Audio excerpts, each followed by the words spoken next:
E em estúdio, para analisar os temas do dia, está como sempre Duarte Caldas, analista da IG Markets. Duarte, muito bom dia. A primeira questão que se impõe é que conclusões é que saíram desta cimeira, mais uma, desta vez informal? Bom, não saiu grande coisa. Também não se esperava que saísse propriamente um resultado, ou que tivéssemos um resultado que viesse a alterar o rumo dos acontecimentos. Portanto, a expectativa era baixa. Aliás, também não podíamos ter outra coisa, tendo em conta o historial que há relativamente às cimeiras, especialmente estas cimeiras informais. De qualquer das formas, eu julgo que há um aspecto que seria talvez de sublinhar, nomeadamente no que diz respeito ao Banco Europeu de Investimentos. E aqui é uma matéria que, do meu ponto de vista, poderemos ter alguns avanços na cimeira de 28 e 29 de junho. A ideia que havia relativamente ao BEI era que se pudesse aumentar o capital, de forma a que o BEI pudesse patrocinar ou financiar projetos a nível regional, por assim dizer. Desenvolver infraestruturas. Exatamente. E apesar de muita gente ter feito paralelismos relativamente a este aumento de capital do BEI, ou dotar o Banco Europeu de Investimentos de maior capacidade de financiamento, e ter feito paralelismos com as Eurobonds, eu julgo que desse ponto de vista é diferente. Estamos a falar de coisas diferentes, essencialmente porque o BEI permitiria financiar ou tomar medidas de apoio ao crescimento e de criação de emprego sem financiar diretamente os déficits dos países. E portanto, essa é uma diferença fundamental entre estes dois, ou estas duas grandes medidas, e portanto eu julgo que a esse nível nós vamos assistir a alguns progressos, especialmente na cimeira de 28 e 29. Importa dizer que essa cimeira ocorre já depois das eleições na Grécia. Sim. E possivelmente nessa altura vamos saber que decisão é que o novo governo vai tomar em relação à manutenção ou saída da Grécia do euro. Parece que ainda se coloca esse cenário. Ontem víamos, mais uma vez, vários líderes a dizerem que o futuro da Grécia passa e deve passar pela manutenção no euro, mas a verdade é que a Reuters noticiava que foi pedido a cada país-membro um plano de contingência que estipulasse a saída ou que previsse a saída da Grécia da moeda única. Sim, mas antes de irmos a essa questão da Grécia, eu queria só aqui dizer uma coisa ainda relativamente à cimeira, que me deixou particularmente surpreendido. Enfim, não é novo, mas as declarações de Pedro Passos Coelho a seguir à cimeira pareceram-me, enfim... Tivemos um alinhamento com Merkel. De pouca, eu diria, de pouca liderança, sinceramente. Nós temos tido, nos últimos dias, e só para contextualizar isto, a Alemanha ontem emitiu dívida há 2 anos em que pagou 0, essencialmente. Portanto, e a procura ainda assim foi forte. As obrigações de 10 anos alemãs estão a bater recorde atrás de recorde, portanto, negociam o mercado secundário com yields mínimas, não é? Portanto, lá está a baterem recordes em baixa. E nós temos, por outro lado, países, enfim, mais periféricos talvez, a pagarem 5%, 6%, para fazer... Portugal fez uma emissão de 18 meses a pagar à volta de 4%, por aí. Portanto, há aqui uma disparidade muito grande relativamente àquilo que se está a verificar no mercado de dívida. E quando nós temos tido nos últimos dias declarações do Presidente do Parlamento Europeu, Primeiro-Ministro irlandês, Primeiro-Ministro italiano, Primeiro-Ministro espanhol, enfim, os mídia de todos os países da periferia têm vindo a alertar para essa situação e para a injustiça que é nós termos uma Alemanha a pagar tão pouco e... os parceiros a pagarem tanto. Exatamente. E nós temos o Primeiro-Ministro de Portugal a dizer que ainda não é a altura para se falar de Eurobonds, numa atitude quase, não quero exagerar, mas de subserviência relativamente à liderança, nomeadamente da Alemanha. É uma forma do Primeiro-Ministro português querer o apoio da Alemanha caso seja preciso mais... Eu acho que sim, mas eu acho que a este nível de liderança, esta subserviência não é respeitada, sinceramente. E eu acho que fazia todo o sentido que, tudo bem que podem ainda não estar reunidas as condições para se lançar um programa de Eurobonds, Eu concordo com isso. Mas não há mal nenhum em se dizer que é uma injustiça o que está a acontecer no mercado de dívida e que se devia caminhar nesse sentido. Devia-se caminhar nesse sentido. Tudo bem, ainda não há uma integração suficiente, ainda não há supervisão suficiente, não há organismos para fazer esta integração e esta supervisão. Mas aquilo que se devia dizer é vamos caminhar nesse sentido, não dizer agora ainda não é o momento. Não, agora é o momento. Agora é o momento para se começar a falar disso. Os países já fizeram reformas muito profundas. Estamos a falar de reformas que têm estado a ter custos sociais enormes. O desemprego tem sido um flagelo, não é? E, portanto, eu acho que fazia todo o sentido o Primeiro-Ministro de Portugal ter dito não, vamos falar de Eurobonds. Tudo bem, ainda não é o momento, mas temos que falar disso e temos que pôr pelo menos um plano em marcha nesse sentido. E eu julgo que Pedro Passos Coelho esteve mal nesse campo. Olhando para a questão que tinha colocado há pouco, a questão da Grécia, temos assistido aqui a discursos diferentes, nomeadamente aqueles que são os oficiais, entre aspas, aqueles que são dados aos jornalistas nas conferências. Sim. Foi o que aconteceu ontem. Mais uma vez, os líderes europeus a dizerem o caminho da Grécia deve ser feito dentro da zona euro. Depois temos a agência Reuters a revelar que cada país foi aconselhado, cada país membro, a fazer um plano de contingência para a saída da Grécia, possíveis impactos, consequências, etc. Sim. Parece que esta espécie de referendo, que são as eleições de 17 de junho, vão efetivamente servir para se perceber de uma vez por todas se a Grécia vai ou não sair do euro, ou nesta altura já se sabe mais ou menos o que é que vai acontecer? Eu sinceramente não sei. Não sei. Acho muito difícil que... As eleições acho que vão ser tudo menos determinantes. Quer dizer, eu não vejo como é que das eleições pode resultar uma coligação, uma coligação governamental, porque não há nenhum partido que, pelo menos pelas sondagens, possa ter uma maioria absoluta que lhe permita formar governo, governar, etc, etc. Portanto, vamos ter que assistir a uma coligação. E eu não vejo como é que, em partidos que têm ideologias tão dispares, nós possamos assistir a uma coligação estável.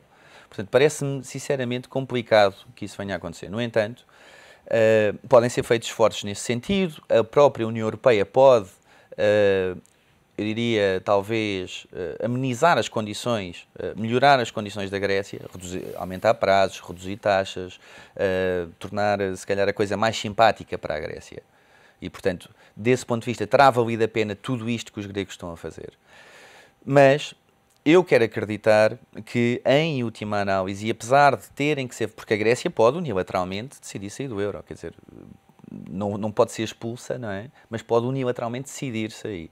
E, portanto, se a Grécia decidir, a verdade é que as instituições internacionais, as instituições europeias e os vários países têm que estar preparados para aquilo que vão fazer caso isso venha a acontecer, não é? Portanto, porque não está nas mãos dos europeus, está nas mãos dos gregos. Por outro lado, relativamente enfim, aos planos enfim, se a Grécia vai ou não vai permanecer no euro, eu sinceramente quero acreditar que vai, porque vai sair mais caro à Europa que a Grécia saia do euro do que a Grécia fique. Mesmo que seja preciso, e provavelmente vai ser injetar mais dinheiro no país. Sim, vai ser preciso injetar mais dinheiro. A Grécia vai sempre ter que passar por austeridade, mas aquilo que a Grécia vai passar caso saia do euro, estamos a falar de, enfim, já é suavemente conhecido, taxas de inflação altíssimas, corridas aos bancos, enfim. Sim, a nível social, problemas ainda maiores. Não há dinheiro para pagar às forças da autoridade e, portanto, não há ninguém para repor a ordem nas ruas, não é? E, portanto, é a anarquia. E eu julgo que a Grécia não quer passar por isso.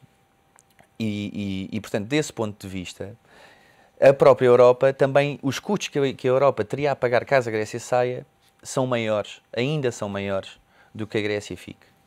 E, portanto, até porque muita da dívida que a Grécia tem está neste momento nas mãos de instituições europeias. Dívida essa que a Grécia pode repudiar e, portanto, diz que não pago. Não é? E, portanto, com todas as implicações, e não é só isso, portanto, todas as implicações depois de fugas, porque depois vem a especulação normal, não é? Quer dizer, se a Grécia sair, Portugal pode sair, Espanha pode sair, Itália pode sair, não é? Portanto, abre-se um precedente, nunca aconteceu. E, portanto, o custo que vem deste contágio não é o facto da Grécia sair, é o problema do contágio e a dinâmica da bola de neve que vai resultar da Grécia sair, que pode, então, ter consequências ou custos financeiros e monetários muito maiores do que aqueles que a Europa teria que pagar caso a Grécia se mantenha. Parece que, de alguma forma, e passando agora, e porque falávamos no contágio, no receio do contágio, passando para a realidade espanhola, tivemos o Mariano Rajoy com uma posição, e como já disseste, completamente diferente daquela que teve Pedro Passos Coelho, a alertar para a necessidade... Não foi só Mariano Rajoy, todos os primeiros-ministros irresponsáveis e o presidente do Parlamento Europeu. Não é? O primeiro-ministro irlandês, toda a gente, isto é por demais evidente, não é? Isto só não compensa a Alemanha, não é? A Alemanha está muito bem, não é? A Alemanha nunca esteve tão bem. Tem o euro a desvalorizar, é muito mais fácil para a Alemanha exportar. Torna as exportações mais competitivas. Não está a pagar nada para pedir dinheiro emprestado, não é? Olhando para a realidade espanhola e repetindo aquilo que disse, Mariano Rajoy teve uma posição de alerta a pedir aos parceiros europeus que pensem em cenários mais complicados e pensem em medidas para solucionar esses problemas e esses cenários. Mas olhando para o problema da banca, parece que a próxima cimeira, no final de junho, pode de alguma forma já trazer algum plano mais concreto para a banca espanhola, que Mariano Rajoy continua a dizer nas entrelinhas que vai precisar de mais dinheiro.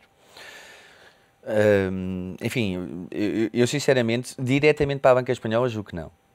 Portanto, um plano que se refira especialmente a isso. Aquilo que pode acontecer, quer dizer, e daí, pode-se alterar o objetivo do ESM, que vai entrar em funcionamento dia 1 de julho. E, portanto, esta cimeira é de 28 e 29 de junho. Dia 1 de julho, a partir de entrar em funcionamento o ESM, o Fundo de Estabilidade... O mecanismo, peço desculpa, de estabilidade da zona euro e, portanto, a partir do momento que esse mecanismo entrar em funcionamento, pode-se alterar as regras do funcionamento do mecanismo e ele passar a ter capacidade para intervir diretamente na banca. Portanto, isso pode acontecer. Eu acho que isso não vai acontecer. Portanto, passará sempre por emprestar dinheiro à Espanha, que por sua vez depois, enfim, porá liquidez na banca. De qualquer das formas, a questão espanhola, a minha opinião, é suficientemente conhecida. Eu acho que a Espanha não tem dinheiro para salvar toda a gente. Portanto, o problema da Espanha é um problema de ciclo vicioso, quer dizer, se quiser salvar os bancos todos com o dinheiro dos contribuintes, isso vai obrigar a mais austeridade. Mais austeridade vai obrigar, ou vai ter custos maiores, não é? Mais desemprego, mais crédito mal parado, que por sua vez vai obrigar a injetar ainda mais dinheiro nos bancos. E, portanto, e o mercado imobiliário, no meio disto, não é? Com certeza vai sair mais penalizado quanto mais austeridade tivermos. Pode estar disposta a deixar cair algum banco? Não, eu acho que a Espanha devia garantir os depósitos, mas devia deixar cair bancos. Portanto, fazer uma análise ao sistema, perceber quais é que são os bancos que pode salvar e que vale a pena apostar, esses sim, e depois deixar cair alguns bancos, garantindo sempre os depósitos, que era aquilo que nós devíamos ter feito no BPN, portanto, garantindo sempre os depósitos, mas deixar cair aqueles bancos que, enfim, não têm condições e que não são solventes. A atual situação do Bankia pode ser uma ajuda para tomar essa decisão? Olhando para o exemplo do Bankia. Sim, eu acho que sim, e acho que o Governo vai aprender muito rapidamente e vai perceber muito rapidamente que não pode estar a fazer isto em todos os bancos, não é? O banco é o início. Olhando para outra realidade, no mercado cambial temos assistido a um euro face ao dólar a cair consecutivamente, a atingir mínimos, acaba por ser o reflexo também de toda esta incerteza. A questão que se coloca é: vamos assistir àquele cenário que uns consideram catastrófico, para nós, europeus e utilizadores da moeda única, até seria vantajoso, um euro menos valorizado face ao dólar, ou até a paridade? Bom, eu acho que a tendência está definida. Sinceramente, acho que a tendência está definida e, portanto, vamos assistir a valores mais baixos no euro-dólar. Enfim, não me quero arriscar com números, mas acho que facilmente o euro-dólar faz 1,20 este ano. Poderá fazer abaixo disso, depois tudo depende da gravidade da situação. Há vários fatores, nomeadamente a discrepância do crescimento a nível europeu. Portanto, nós tivemos agora os resultados do PIB. Não é? As estimativas do PIB para o primeiro trimestre. Tivemos uma Alemanha a crescer 0,5% e tivemos uma Itália a contrair quase 1%. Isto não pode acontecer e, portanto, parece-me que, desse ponto de vista, a atuação do Banco Central Europeu vai ser, enfim, início do terceiro trimestre, portanto, alguns na segunda metade do ano, vai ter que descer taxas, porque nós vamos continuar a assistir a uma diminuição da atividade económica e vimos hoje com os PMIs que saíram logo de manhã, portanto às 9 da manhã, que saíram piores do que o esperado, portanto estão em território de contração, portanto, quer na indústria, quer nos serviços. E, portanto, isto vai obrigar eventualmente, o Banco Central Europeu a descer taxas de juros. E, portanto, uma descida da taxa de juros, eu diria que é um fator fundamental, portanto, estabelecendo a diferença entre fundamental e técnico, portanto, é o aspecto fundamental que promoverá uma descida do euro. Okay? Portanto, o euro perde atratividade pelo facto da sua taxa de juros estar a descer. E, portanto, faz sentido que o euro continue a desvalorizar.